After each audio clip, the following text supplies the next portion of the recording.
e abrindo campo a novas conquistas libertadoras. Desalgemadas da tirania que estiveram submetidas, conseguiram penetrar nas incógnitas existenciais, decifrando-as com a contribuição da lógica e da razão, ao tempo em que as demonstrações laboratoriais confirmavam-lhes as conquistas exuberantes. As possibilidades de aprofundamento das sondas da investigação nos variados campos do conhecimento ensejaram-lhes ampliação de entendimento sobre o macro e o microcosmo, desvelando realidades jamais imaginadas, graças às quais o progresso passou a multiplicar-se pelas próprias conquistas, e não mais lentamente sob as ameaças perversas. Sucede, porém, que esse fenômeno é resultado da força da vida que não permite seja impedido de maneira permanente o desenvolvimento intelecto-moral do espírito humano, e toda vez quando este se vê ameaçado, mais vitalidade adquire para superar os empecilhos, trabalhando pela liberdade de pensamento, de expressão e de ação. Era natural, no entanto, que ao lado das incontáveis aquisições científicas e tecnológicas, dos avanços culturais e descobrimentos de toda a ordem, surgissem as reações da mágoa, as necessidades de esforços, as agressões a instituições e lideranças caducas, assinalando o momento com pessimismo e amargura. O materialismo que se instalou soberano nas academias, agora livres do imperialismo cruel das religiões ultramontanas, comandando seus aficionados, ergueu-se, tão arrogante quanto as crenças espiritualistas que o antecederam, travando inglórias batalhas de resultados nefastos para a cultura.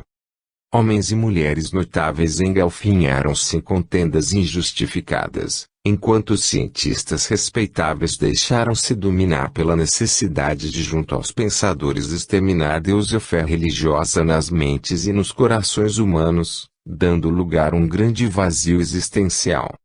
O materialismo é uma chaga no sentimento da criatura, porque lhe retira toda a esperança de felicidade e de consolação após as acerbas dores da existência física. Anula a alegria de viver ante as vicissitudes e os testemunhos inevitáveis em todas as experiências humanas de evolução. Perturba a mente e tortura o sentimento, empurrando o homem e a mulher para o suicídio quando os recursos imediatos não podem resolver as ocorrências angustiantes, as enfermidades irreversíveis, os dissabores morais, os sofrimentos espirituais. Logo se espalhou uma onda de descrença em tudo, inclusive no próprio ser humano, estabelecendo-se paradigmas utilitaristas e imediatistas para a conquista do prazer e da felicidade, enquanto utopias variadas convidavam o existencialismo e a libertinagem, como mecanismos de fuga da fragilidade orgânica e da temporalidade do corpo. Por outro lado, a precipitação de alguns cientistas elaborou teorias fantasistas para explicar a vida e o ser, antes de comprovação laboratorial que lhes servisse de fundamento para aquisição de valor. Escolas de pensamento multiplicaram-se com e sem ética, procurando umas sobrepor-se às outras, em aguerridos combates culturais nem sempre sustentados pelo bom senso e pelo altruísmo dos seus defensores. Teses formidandas surgiram da noite para o dia procurando explicar tudo, inclusive o que nunca for examinado, assim tudo reduzindo praticamente ao nada, em orgia de liberdade intelectual, prejudicando a respeitabilidade do bom tom e da razão. A euforia abriu portas a descalabros culturais e comportamentais muito graves, tão prejudiciais quanto as proibições anteriores e as suas perseguições insanas. Embora as luzes da cultura se expandissem, permaneceram muitas sombras e novos dogmas foram estabelecidos pelos magister de Shite, substituindo aqueles que foram ultrapassados. Adeus à razão, que fora entronizada em Notre Dame, por exemplo, no fim do século XVIII, cedeu lugar ao anarquismo e simultaneamente ao autoritarismo de alguns cientistas e pensadores do século XIX, mantendo o aturdimento das massas humanas nos seus diferentes segmentos sociais, nem sempre esclarecidas e bem orientadas. Foi nesse barato que surgiu o Livro dos Espíritos, apresentado por Allan Kardec, no dia 18 de abril de 1857, como débil claridade na imensidão das sombras. Possuidor de incomparáveis tesouros de lógica e de ética, de conhecimentos e de informações que vieram dos espíritos imortais, novas proposições fizeram-se conhecidas, esclarecendo dúvidas e interrogações inquietadoras, fundamentando sempre os seus argumentos nas conquistas realizadas pela ciência de então, com lucidez para enfrentar as suas futuras aquisições de forma sempre atual e renovadora.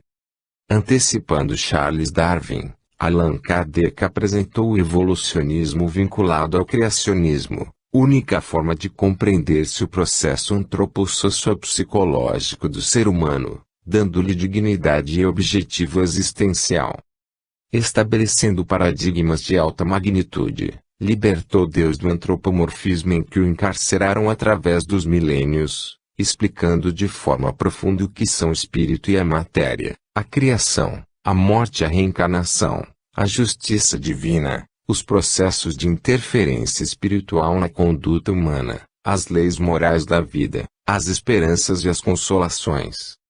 Examinou a moral sob o ponto de vista dos imortais, oferecendo luz à ciência, e antecipando em muitas explicações, porque, enquanto a mesma estuda os efeitos, o Espiritismo remonta às causas de todas as ocorrências, dando-lhe sentido lógico e ético, fundamentando seus postulados no amor de Deus, causa primeira de todas as coisas.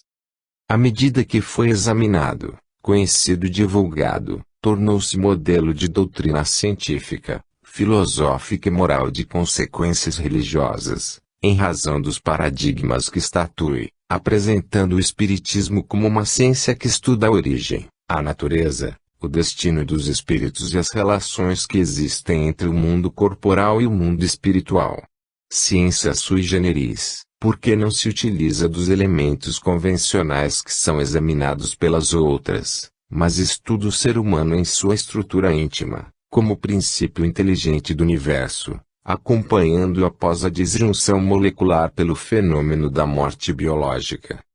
Ao mesmo tempo, oferece uma filosofia e comportam N tal rica de bênçãos, nos seus conteúdos ético-morais, que culminam com a crença em Deus, na imortalidade da alma, as comunicações dos espíritos, na pluralidade dos mundos habitados, firmada nos postulados ensinados e vividos por Jesus e pelos seus primeiros discípulos. Utilizando-se da mediunidade, o preclaro codificador demonstrou à sociedade a sobrevivência do espírito à desencarnação, assim como as multifárias experiências reencarnatórias que lhe são facultadas, a fim de alcançar a perfeição relativa que lhe está destinada. Graças a esse processo de evolução ficaram explicadas, desde então, as razões do sofrimento, dos destinos, das aspirações e das ocorrências felizes ou desditosas que assinalam incontáveis existências corporais. Proporcionou a visão otimista em torno da jornada terrestre, assinalando que a responsabilidade pelo progresso ou estacionamento na via de crescimento intelecto-moral é de cada um, que desfruta da oportunidade de desenvolver as aptidões que lhe dormem inatas, heranças que são da divindade, íncitas em todos. Desfez a mitologia a respeito dos divinos castigos e das eternas punições, assim como das benesses celestiais concedidas a passo de mágica, distantes da justiça e do amor irrefragável do Criador que vive no cosmo. Antecipou o conhecimento em torno da consciência humana, explicando que nela se encontra gravada a lei de Deus, do que resultam as alegrias existenciais, os conflitos e as culpas, os procedimentos geradores da felicidade e do desar. Obra monolítica, desdobrou-se nos incomparáveis o Livro dos Médiuns, o Evangelho segundo o Espiritismo, o Céu e o Inferno e a Gênese, abrangendo o conhecimento universal e mantendo vinculação com as mais diversas ciências como a antropologia e a psicologia, a fisiologia e a psiquiatria, a química e a física, a biologia e a astronomia, o direito e as artes.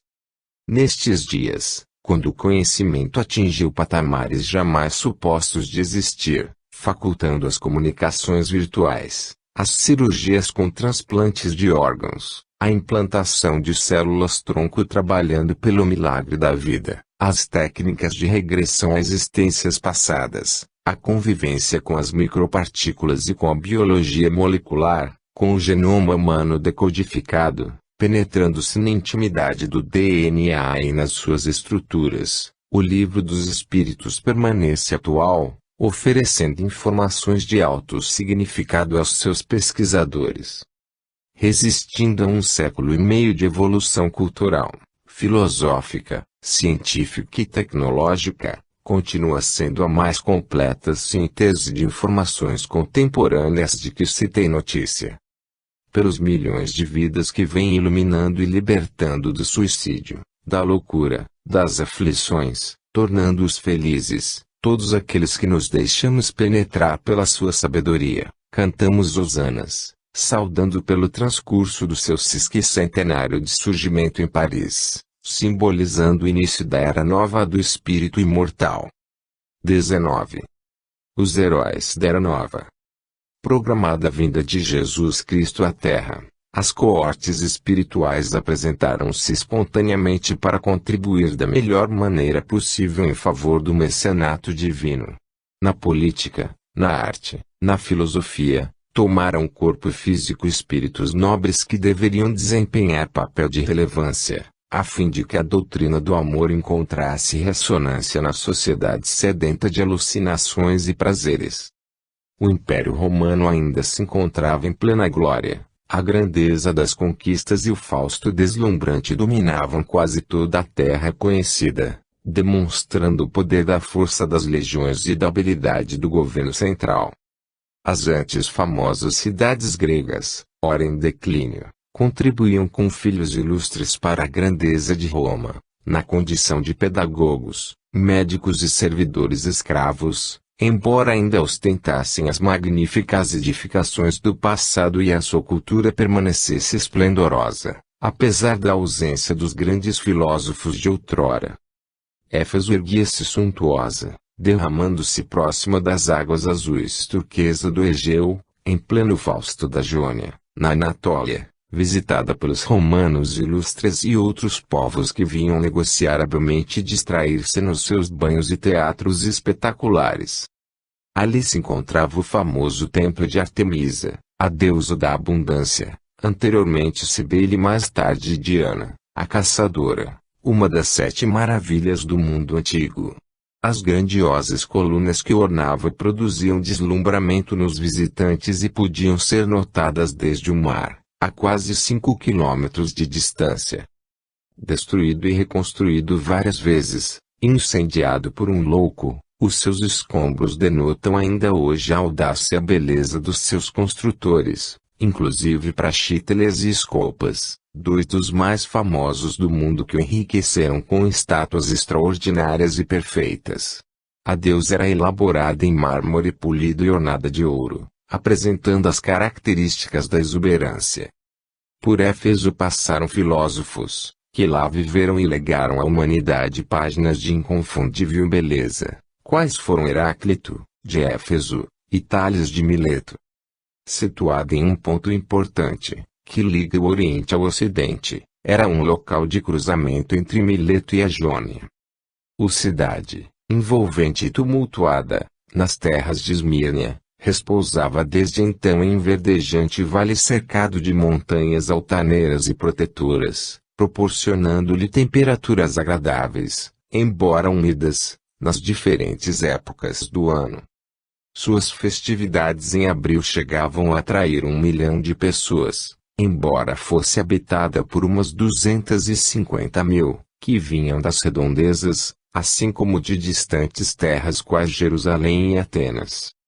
Foi embelezada por atenienses, espartanos, romanos e conquistadores diversos, entre os quais o rei Creso da Lídia, os egípcios, os persas, Alexandre Magno da Macedônia, vencida e ressuscitada por turcos, bizantinos, otomanos, havendo exercido, no seu esplendor, uma grande importância para o cristianismo nascente, com quase 2000 anos desde quando fundada, antes que os jônios a dominassem no século XI a.C.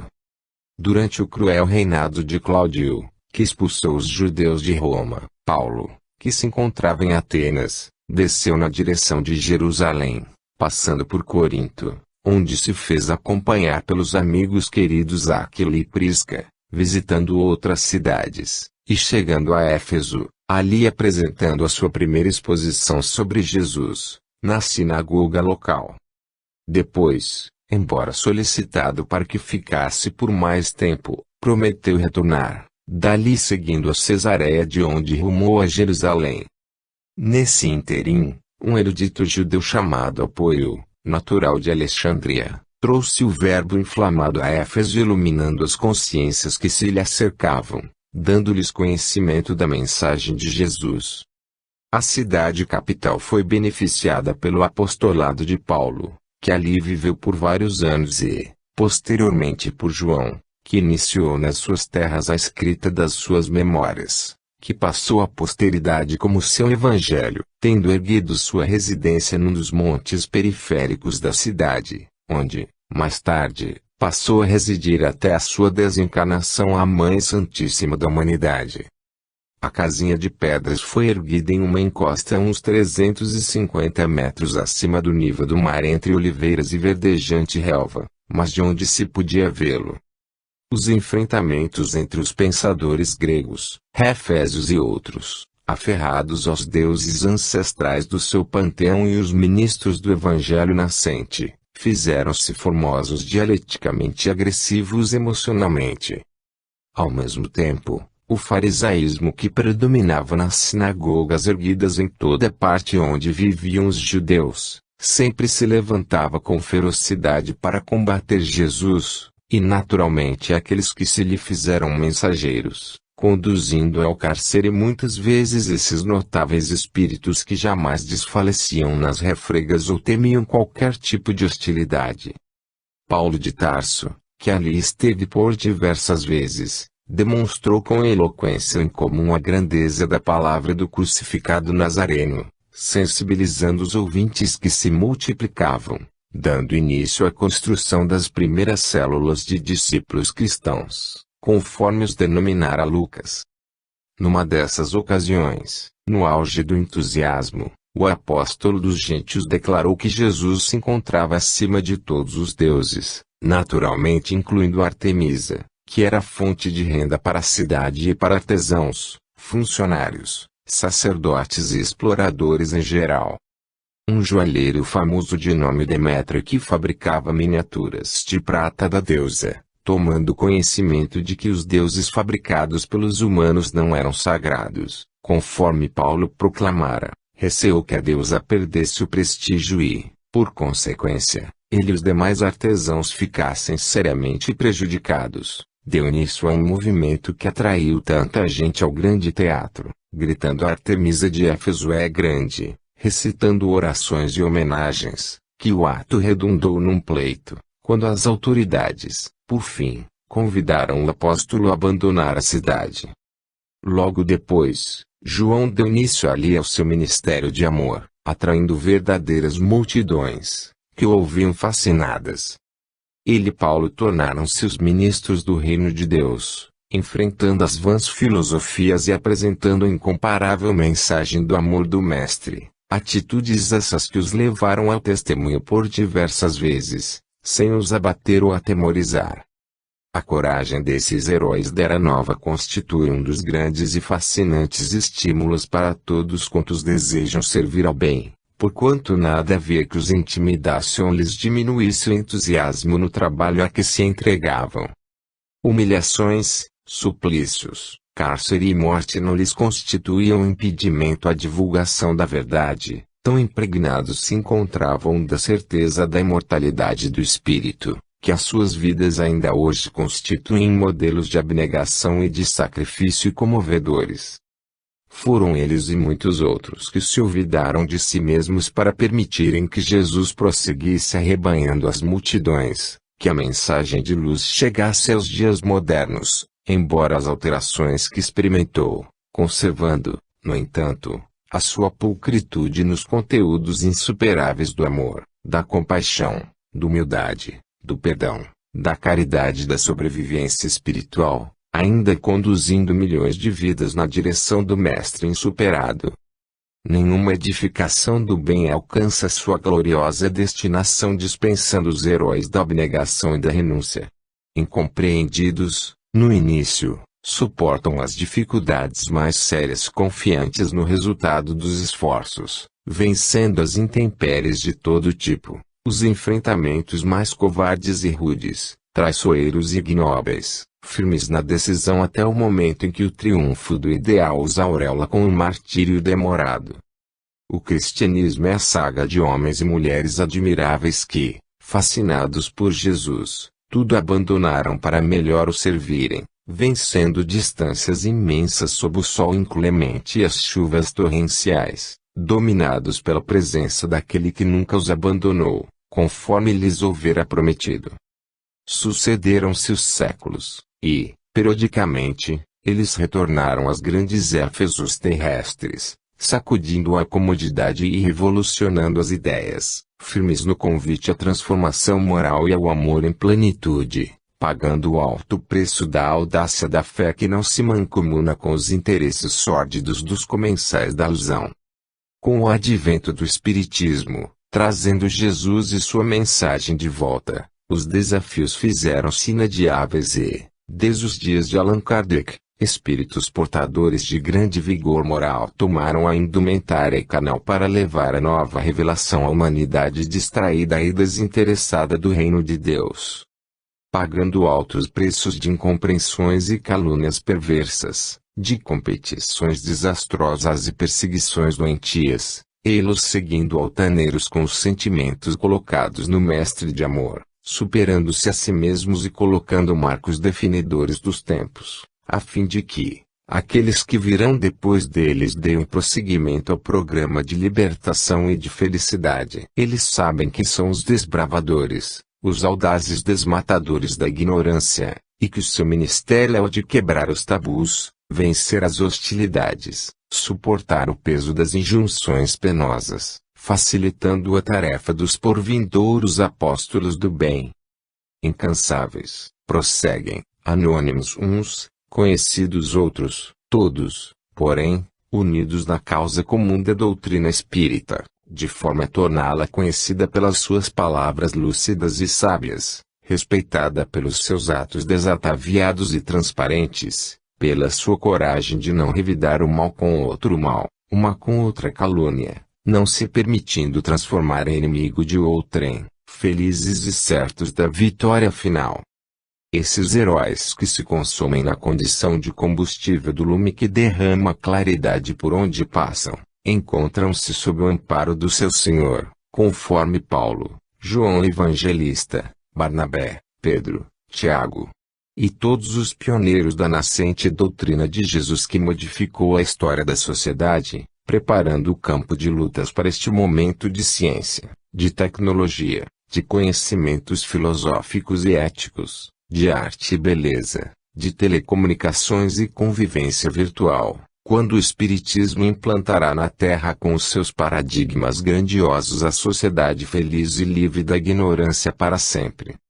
Psicografada no dia 22 de maio de 2007, quando da visita a Éfeso, Esmírnia, Turquia, nota do médium. 20. A nobreza do Espiritismo.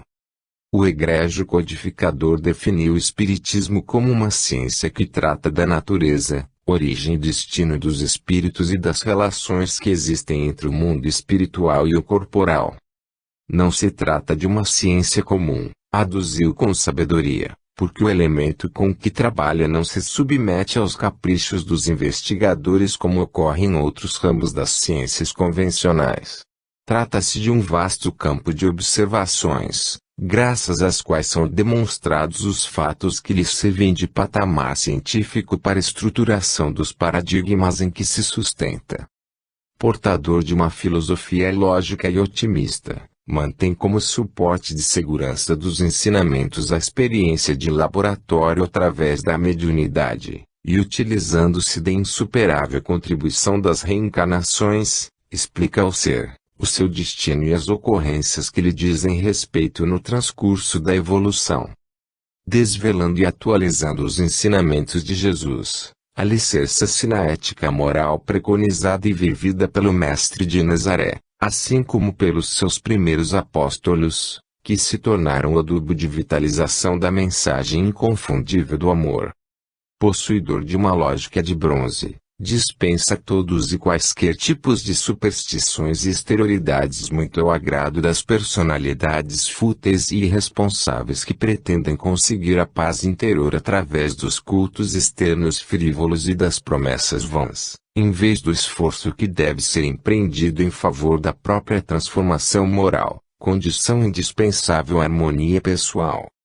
Em consequência, é uma doutrina de comportamento interior voltada para o bem através do qual o espírito exercita-se na edificação de si mesmo, trabalhando contra as más inclinações que nele remanescem como efeito do processo de evolução antropológica, pela qual passou nas sucessivas experiências, quando em busca da iluminação. Caracterizado pela simplicidade, proporciona tranquilidade de consciência, sem o patrulhamento dos seus atos por outrem, mesmo que em situação superior de conduta, ensejando a cada qual viver conforme as possibilidades de que dispõe, esforçando-se sempre para ser melhor do que nos dias do passado. As lições que procedem dos espíritos devem ser examinadas com o rigor necessário à aceitação ou não, em face do estágio em que os mesmos se encontram, porque a morte a ninguém confere o grau de santidade que não possuía na terra, nem de angelitude conforme se desejaria, sem o esforço pela autoiluminação. Os seus postulados não facultam apoios em bengalas psicológicas saudosistas ou miraculosas, que favorecem uns indivíduos em detrimento de outros. Embora a transparência e limpidez dos seus ensinamentos, a ignorância aureolou de mistérios compatíveis com as doutrinas salvacionistas de ocasião, apresentando-o como solucionador dos problemas que competem ao indivíduo equacionar. Como inevitável consequência, muitos daqueles que se acercam das sociedades espíritas trazem embutidas na mente as informações equivocadas, esperando encontrar respostas miraculosas para os problemas em que se envolvem, aguardando que os guias espirituais se encarreguem de resolver todas as questões que lhes dizem respeito, bastando-lhes apenas comparecer a uma que outra reunião, disso desobrigando-se como quem se liberta de um fardo desagradável e de peso exaustivo. Tal comportamento é mantido de maneira inconsequente por inúmeros frequentadores que esperam desfrutar de privilégios que não existem, considerando-se defraudados quando seus interesses mesquinhos e imediatistas não são resolvidos conforme desejam. Sem fazerem esforço para o estudar, penetrando nos seus conteúdos filosóficos profundos e esclarecedores, mesmo quando conhecendo os postulados da reencarnação, ficam surpresos quando acometidos por desafios e dificuldades que são normais no processo de crescimento de todas as criaturas. Reclamando ou interrogando se teriam sido tão maus quanto aos efeitos que ora experienciam, temam em justificar-se, como se isso alterasse as ocorrências defluentes dos comportamentos extravagantes que se permitiram no passado e ainda se facultam. Convidados a contínua transformação moral para melhor, sentem-se fracos diante daqueles que o logram, buscando escapar da responsabilidade através de mecanismos de fuga, enganando-se supondo que iludem a consciência cósmica, enquanto a própria se encontra anestesiada. Resmungam com mau humor quando os seus caprichos não são atendidos imediatamente e esperam que os familiares e amigos desencarnados estejam sempre às suas ordens, a fim de atender-lhes as infantilidades em que se comprazem e gostariam de permanecer. A aura de milagres e sobrenatural com que vestem a doutrina, constitui-lhes motivo para não resolver os próprios conflitos, na expectativa de que a bondade de Deus se encarregue sempre de tudo quanto lhes diz respeito. Se a enfermidade os alcança, logo guardam medicação especial para a cura do corpo sem a preocupação da saúde interior. Se a obsessão os envolve, reclamam, informando que esperavam estar protegidos pelos mentores, embora a conduta não seja condizente com a assistência de que gostariam de desfrutar. Se o desemprego lhes bate à porta, reclamam a falta de apoio espiritual, que lhes facultou a situação embaraçosa, sem dar-se conta da própria responsabilidade. Se a solidão é o seu estado natural, evitam a solidariedade, considerando-se abandonados pela misericórdia divina, ou desejando ser os eleitos especialmente para os acompanhar com bondade e paciência, embora não as exerçam em relação ao próximo. Se convidados à contribuição em favor da instituição ou do próximo, interrogam pela necessidade de tudo ser grátis, sem preocupar-se que alguém está contribuindo em seu lugar. Se a desencarnação toma-lhes um ser querido, desejam notícias imediatas, naturalmente esperando que o afeto se encontre renovado e feliz, embora haja mantido, quando na Terra, uma existência de disparates ou de indiferença perante os divinos códigos. Não se tornam espíritos verdadeiros, permanecendo como frequentadores das atividades doutrinárias, distanciados da vivência e dos sentimentos de autoiluminação.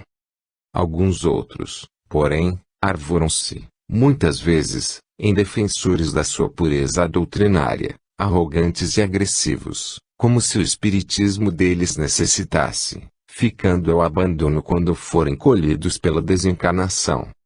Fiscais do comportamento do próximo vivem nos seus gabinetes teorizando sem vincular-se a qualquer sociedade doutrinária, onde o trabalho aguarda a cooperação de todos, sempre donos da verdade, com saudades dos tempos em que, noutras religiões, se reservavam o direito de pensar pelos seus paroquianos.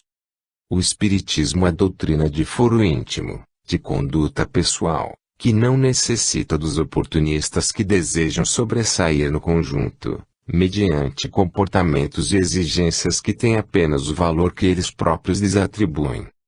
Preocupados em vigiar os outros, esquecem-se de trabalhar o caráter, modificando o temperamento para melhor e respeitando os direitos do seu próximo, que responderá perante as divinas leis conforme o seu nível de consciência e o esforço empreendido para tornar-se mais saudável no processo de crescimento pessoal.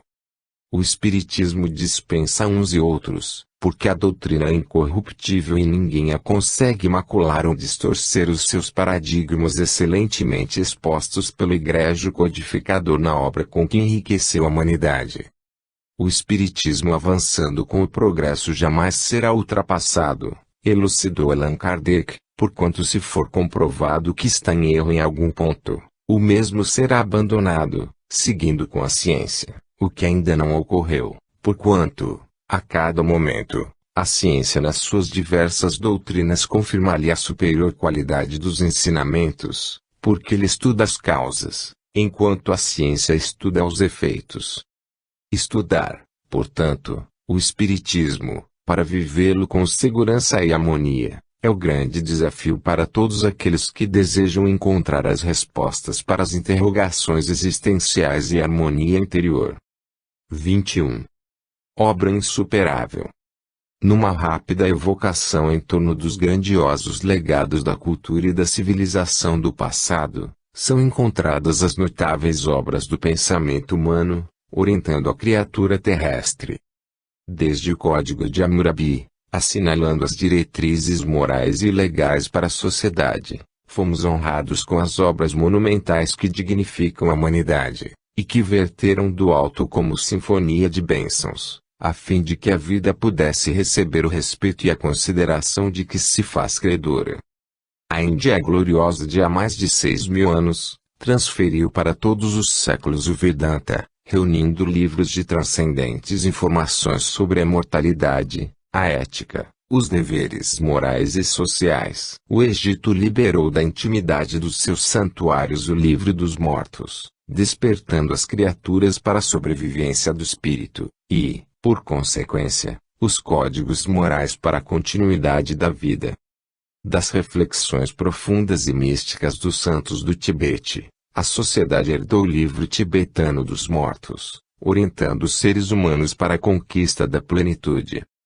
A Pérsia multimilenária, fascinada pela realidade do espírito, ofertou os tempos do futuro Zendavesta, enriquecendo as criaturas com as bases morais para discernir o bem do mal, o seu futuro imortal. A China contribuiu com a doutrina de Fui e, mais tarde, Confúcio, através dos Analectos, convocou as mentes e os corações a reflexões em torno do cidadão, da família, da sociedade, do dever. Todo o Oriente fez-se um tesouro de incomparável riqueza, brindando a história com a luz da sabedoria, da perfeição, na incansável busca do nirvana, da plenitude. Israel, caracterizada pelos profetas, assassinados uns e homenageados outros, seus reis poetas e sábios, compôs a Bíblia, reunindo a história do seu povo em relação a outros povos e nações, compondo hinos de extraordinária beleza, como nos Salmos, no Cântico dos Cânticos ou no inovidável Sermão da Montanha cantado por Jesus e inscrito em o Novo Testamento.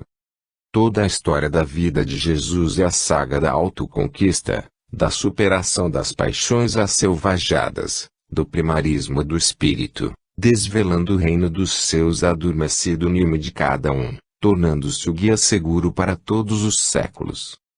Depois de Jesus, e mesmo um pouco antes, o pensamento ocidental, através dos insuperáveis filósofos gregos e mais tarde os romanos, a ética e a moral, a política e a arte, a lógica e a razão desenharam as mais belas páginas de eloquente sabedoria para o bem do ser humano e da sociedade. Posteriormente, os céus prosseguiram enviando à terra os seus embaixadores através da escola neoplatônica de Alexandria, da patrística e de outros grupos, ofertando as profundas contribuições para a conquista da felicidade. Século a século repontaram os inspirados e os santos, os pensadores e os artistas, contribuindo de forma sublime com as belas mensagens de vida e de amor, nem sempre aproveitadas pela humanidade. Obras memoráveis apareceram, fascinaram os tempos em que floresceram, cedendo lugar a outras que foram sucedidas por mais outras, confirmando o amor de Deus pelos seus filhos, a fim de que nunca faltasse a luz do conhecimento nem a magia da arte para tornar ditosa a existência humana. A ciência e a tecnologia, incipientes, a princípio, atingem hoje a glória estelar, guindando o ser humano ao macrocosmo e permitindo-lhe penetrar no microcosmo, de forma que pode solucionar inúmeros enigmas do universo e equacionar muitos dos desafios existenciais. Nada obstante, o ser humano, tendo permanecido, feitas algumas exceções, em sombras e violência, em angústias e medos, foi honrado pelos céus com a reencarnação de Allan Kardec, no século XIX, o missionário do futuro, a fim de que codificasse o Livro dos Espíritos, a obra mais monumental que a humanidade jamais compulsou, pelo fato de repetir o Evangelho de Jesus e sintetizar os grandiosos livros que chegaram antes do seu advento. Respondendo a todas as questões do pensamento com lógica e razão, completando e indo além das honrosas conquistas da ciência, proporciona mais eficiente aplicação dos seus postulados no dia a dia das existências.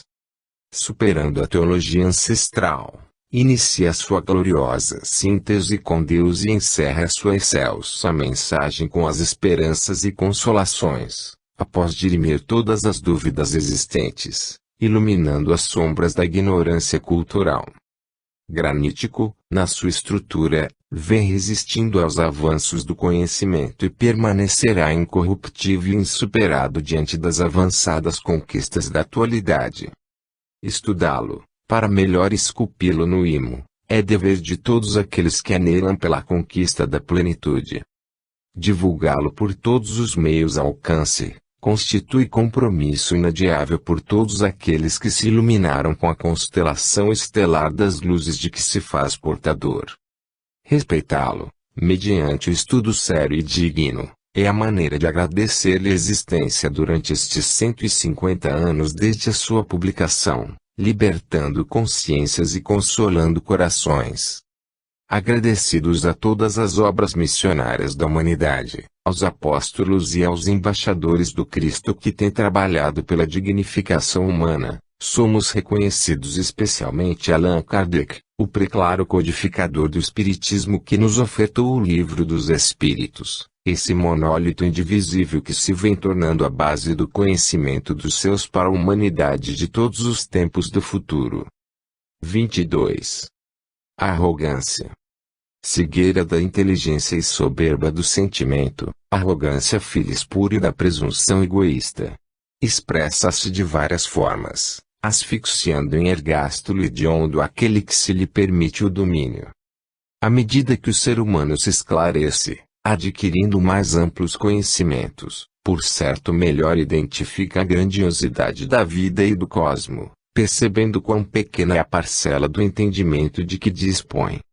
Os espíritos imperfeitos, porém, estejam ou não em indumentária carnal, quando conseguem entender os fenômenos existenciais diante da imensa mole humana, deixam-se intoxicar pela arrogância, assumindo postura de superioridade falsa, embora afligindo-se interiormente. Não apenas, porém, quando conquistam conhecimentos intelectuais, mas também quando conseguem projetar-se nas altas esferas sociais, nem sempre através de métodos dignos. Noutras vezes, depois de amealhar moedas, títulos fiduciários, ações de empresas disputadas nas bolsas de valores, posições políticas e destaques religiosos, não conseguem manter a naturalidade, acreditando-se privilegiados, assumindo comportamentos arrogantes. Quem assim se comporta sabe, de forma consciente ou não, que é portador de grande fragilidade emocional, sofrendo irrefreável medo de ser descoberto conforme realmente é e não como se apresenta, ao serem retirados os atavios do lamentável disfarce em que se esconde. Assumindo a postura arrogante, esse indivíduo afasta as pessoas que o podem desnudar, consideradas inimigas, comprazendo-se, na sua fatuidade, com a bajulação e as homenagens daqueles que se nutrem das migalhas que lhes atira com desprezo. Aparentemente, esses fâmulos que o cercam, inflam-no com vãos encômios, detestando-o, porém, enquanto aguardam o momento de lançar-lhe na face as humilhações que sofrem sorrindo para não lhe perder o apoio. Incapaz de perceber as sutilezas dos comportamentos psicológicos, acredita ou finge acreditar no aplauso e no apreço com que é gratificado pela corte de que se faz acompanhar, abraçando a terrível solidão de quem não é amado realmente, portanto, desconfiado, inseguro, instável emocionalmente. A estultícia que o domina torna-o insensível às amizades reais, que muitas vezes surgem pelo seu caminho, pavoneando-se dos encantos que se atribui, dando a impressão de ser diferente das demais pessoas e que a sua organização fisiológica deve ser superior às outras. Quando, porém, é picado pelos alfinetes do sofrimento, que o penetram, o balão volumoso da ilusão feita de prepotência insana explode, descobrindo-se insignificante e supérfluo ao conjunto social, o que o torna revoltado, mais desestruturado. Para esse tipo de espírito em prova, a inteligência e a cultura, o poder de qualquer expressão, a riqueza, a procedência étnica, religiosa ou política somente lhe constituem motivo de exaltação da falsa superioridade que cultiva. Nessa condição, é incapaz de uma honesta autoanálise, de uma conversação proveitosa, em que se veja na posição de quem ouve, aprende, intercambia conhecimentos e experiências. Acostumou-se a impor as suas ideias, algumas delas absurdas, o seu comportamento doentio, terminando por acreditar-se detentor da verdade e credor de respeito com destaque especial. Acostumou-se a ser obedecido, temido e até mesmo odiado, o que lhe proporciona um certo mórbido prazer, porque sabe-se incapaz de despertar no outrem os sentimentos nobres da amizade legítima, do amor verdadeiro. Tendo aprendido a negociar emoções, a comprar companhia, a possuir, despreza tudo quanto é autêntico, natural, dignificante. Exalta-se, como decorrência da sua procedência cultural, empresarial e não admite a sinceridade do pensamento dos demais, especialmente quando esta objetiva corrigi-lo, discutir as suas falsas concepções, porquanto nem todos o temem ou estão interessados em aceitá-las, mantendo independência intelectual e moral. Como consequência, a sociedade aplaude a polida hipocrisia, a gentil camaradagem destituída de interesse fraternal, em que os seus membros competem sorridentes, uns contra os outros e detestam-se amigavelmente.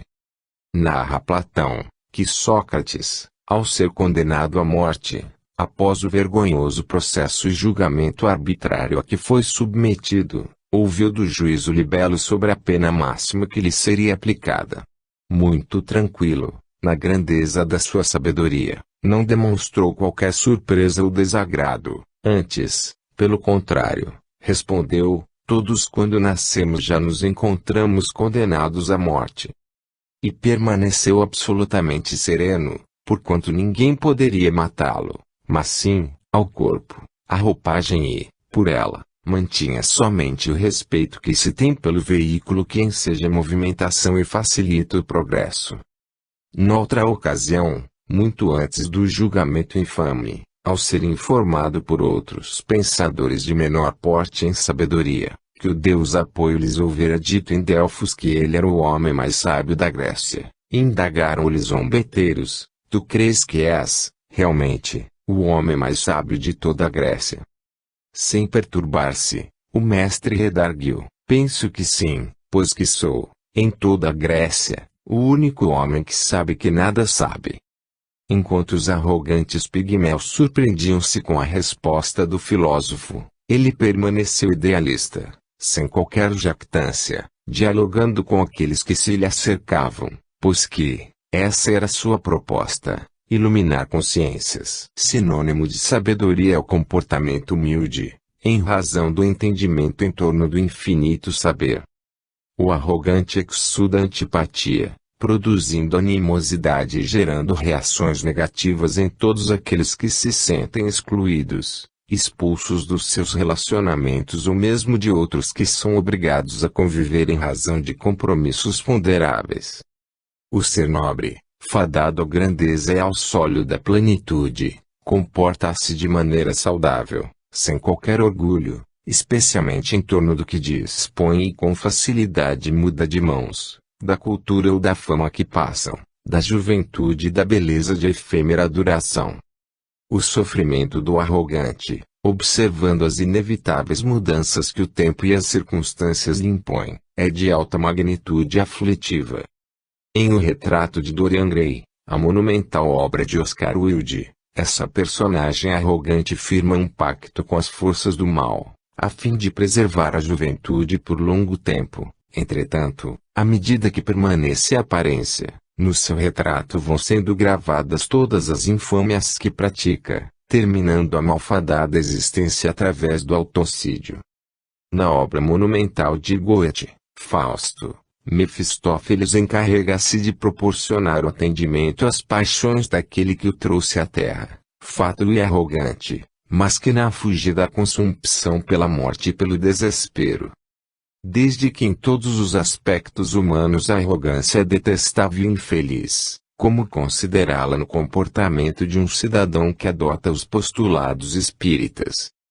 Doutrina de Celsa Libertação, não connive com as condutas soberbas da extravagância dos pigmeus morais, que se apresentam como gigantes vencedores.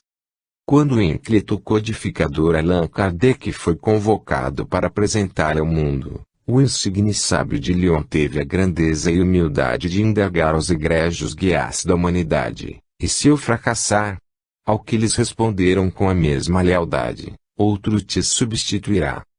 Mergulhando a mente e o coração no oceano das informações que verteram da espiritualidade superior, em formosa luta intelectual e moral, ele elaborou a imbatível codificação espírita, preservando a simplicidade e a pureza de sentimentos.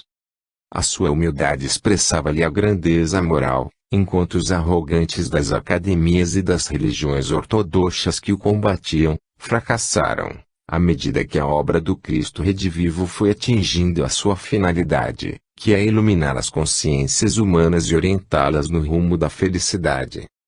De igual magnitude é a revelação de João, o Batista, em relação ao Messias que ele antecipara, e necessário que eu diminua, para que ele cresça. Não há desse modo lugar para nenhum comportamento arrogante entre aqueles que tomam conhecimento do Espiritismo. A arrogância cultural, em nome de uma doutrina de amor e de iluminação, é enfermidade grave da alma que a vida irá curar, ao aplicar os métodos inevitáveis do sofrimento que lapida as infractuosidades morais do espírito, a fim de que, liberado da ganga nefasta que o egoísmo lhe impôs, possa refletir a serenidade e a beleza do bem. 23. Concepções equivocadas. Ao tempo de Jesus, em face da tradição defluente da ignorância espiritual dominante, os judeus, em geral, acreditavam em Deus, na imortalidade da alma, sem muita convicção, reduzindo as suas crenças aos interesses materiais. Considerando-se o povo de Deus, permitiram que se enraizasse o equívoco ancestral de soberania e privilégio em relação aos demais povos do mundo, fixando o pensamento religioso nos interesses imediatistas e subalternos, graças ao qual, sendo-se fiel e cumpridor das leis, recebiam-se como recompensa fortuna, poder, destaque na comunidade e a supremacia de Israel sobre as demais nações da terra. Essa concepção, totalmente equivocada, foi combatida por Jesus em todos os seus ensinamentos, demonstrando que o reino de Deus não tem aparências exteriores, está dentro de nós, não é deste mundo. Assim mesmo, os sacerdotes desonestos e gozadores mantinham a superstição e a ideia falsa, no povo, estimulando o egoísmo, as imperfeições morais dos religiosos, que necessitavam somente de aparentar o que recomendavam os códigos espirituais, despreocupados com a sua realidade íntima, com a própria iluminação. Os profetas eram sempre trazidos à baila, em quaisquer discussões, porém, na condição de orientadores para o poder, mártires das lutas pela supremacia do país, considerando os servos do Deus da guerra, o qual marchava à frente dos exércitos, para dizimar seus outros filhos. Essa terrível distorção dos ensinamentos morais e das revelações espirituais permaneceu, mesmo após o surgimento do cristianismo primitivo, quando se foi confundido com a religião dos reis e poderosos, em conúbio infeliz com as forças governamentais de Roma e de todo o império. Apesar de os missionários do amor e da caridade, da sabedoria e do exemplo virem frequentemente à terra para manter viva a chama do evangelho na sua pulcritude, os dominadores de um dia buscavam silenciar-lhes a voz, declarando-os hereges, indignos, e perseguindo-os tenazmente, não poucas vezes conduzindo-os às fogueiras devoradoras. As suas ideias, no entanto, permaneceram vivas aguardando o momento em que chegasse o Consolador. Vencidos longos séculos de obscurantismo e crueldade, o apóstolo da Era Nova foi convidado por Jesus a realizar o ministério de iluminação da Terra, e Allan Kardec reencarnou com todos os requisitos indispensáveis ao exercício da missão que lhe estava destinada pelo Mestre Nazareno. Depois de experiências incomuns, de aprofundamento severo na psique humana, de estudos conscientes em torno da imortalidade e da comunicabilidade dos espíritos, da reencarnação e dos demais postulados da doutrina espírita, apresentou apoiada na robustez dos fatos e delineada nos princípios da ética moral, da lógica, da razão. Enfrentando as dificuldades compreensíveis, o espiritismo permaneceu irretocável, superando todas as críticas e difamações, campanhas sórdidas e armadilhas infelizes, algumas delas produzidas por falsos adeptos, cujas condutas poderiam ameaçar-lhe a estrutura moral. Sendo uma doutrina dos espíritos, a sua é a meta de libertação do ser humano do materialismo com todo o seu arsenal de conflitos, do esclarecimento das consciências em torno dos objetivos da existência corporal, da orientação clara acerca dos comportamentos humanos, da construção da sociedade feliz. Destina-se às mulheres e aos homens de todos os tempos, não estando circunscrito a períodos, nem povos, mas dirigindo-se a todas as inteligências que anelam por informações consentâneas com seu nível cultural e moral, nas mais diferentes raças e credos, assim como nas condições sociais e econômicas em que se encontrem. Confirmado em experiências momentosas, os seus fundamentos enraizam-se na lei natural, a que vige no universo, sem qualquer desvio para as condutas extravagantes de personalidades mórbidas, encontrando-se monolítico na codificação e nas obras que lhe são complementares, como a Revue Spiritis Opusculus, o que é o Espiritismo, bem como Principiante Espírita. Havendo sobrevivido com seu conteúdo intocável às filosofias pessimistas e existencialistas do após os horrores das guerras que varreram a Terra desde o seu aparecimento, é hoje adotado por milhões de pessoas em grande número de países da Terra. Médiuns admiráveis, escritores notáveis, servidores incomuns, oradores inspirados, orientadores sábios, dialogadores lúcidos, verdadeiros apóstolos da caridade e do amor, da benevolência e da fraternidade, trabalhadores infatigáveis e devotados ao bem-estar de todos, têm-lhe constituído as fileiras, demonstrando a excelência da qualidade dos seus postulados, em convite irrecusável para a edificação da harmonia e da felicidade nas mentes e nos corações. Excelente tratado de psicoterapia preventiva e curadora, o seu conjunto filosófico e moral encontra-se perfeitamente em harmonia com as doutrinas psíquicas que trabalham pela saúde comportamental e mental dos indivíduos, orientando-os para o cultivo dos bons pensamentos, a renovação interior incessante, a conduta saudável. As suas nobres atividades desobsessivas vêm arrancando incontável número de padecentes que sofriam as injunções perturbadoras produzidas por espíritos infelizes, perversos e folgazões, restaurando neles a alegria de viver e o bem-estar. Utilizando-se da melhor psicopedagogia para orientar a infância e a juventude, oferece bases culturais e éticas para uma existência equilibrada, digna da sociedade enobrecida para a qual labora através da educação. Todos os seus ensinamentos são claros e simples, sem as complexidades comuns a outros contextos doutrinários, facultando a todo e qualquer indivíduo beber nas suas fontes inexauríveis as páginas consoladoras e iluminativas da alegria de viver e de ser feliz. Nada obstante, embora todo esse incomum arsenal de recursos que se encontram à disposição dos interessados e curiosos, não tem conseguido conscientizar um grande número de pessoas que somente o buscam para a solução imediata dos seus problemas existenciais, por elas mesmas produzidos. Temam esses neófitos em considerar o Espiritismo como a moderna caixa de Pandora, milagreira e fantástica, de que se utilizam somente quando estão aflitos e desorientados, abandonando a capacidade de raciocínio para se entregarem a médiuns aventureiros e inescrupulosos, que não são espíritas, buscando soluções rápidas.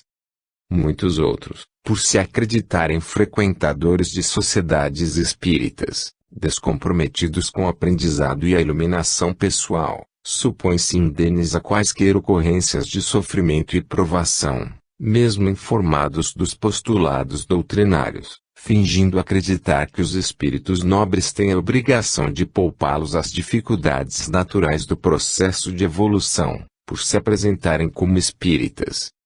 Expressivo número somente lhe recorre ao auxílio quando vítima de enfermidades desgastantes, degenerativas, expiatórias ou profissionais de que necessita para o resgate dos seus incontáveis débitos, esperando conseguir privilégios que os não possui, aborrecendo-se quando as suas investidas absurdas são esclarecidas e orientadas. E lamentável desconhecimento em torno da doutrina espírita e dos ensinamentos do espiritismo.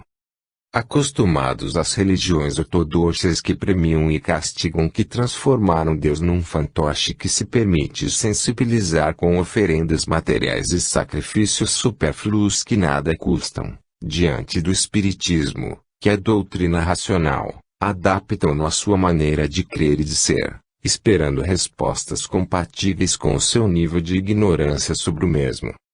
Mais lamentável ainda é constatar-se que outros indivíduos conhecedores dos seus postulados anuam com essas ideias, ingênuas umas e absurdas outras, silenciam ou dêem a impressão de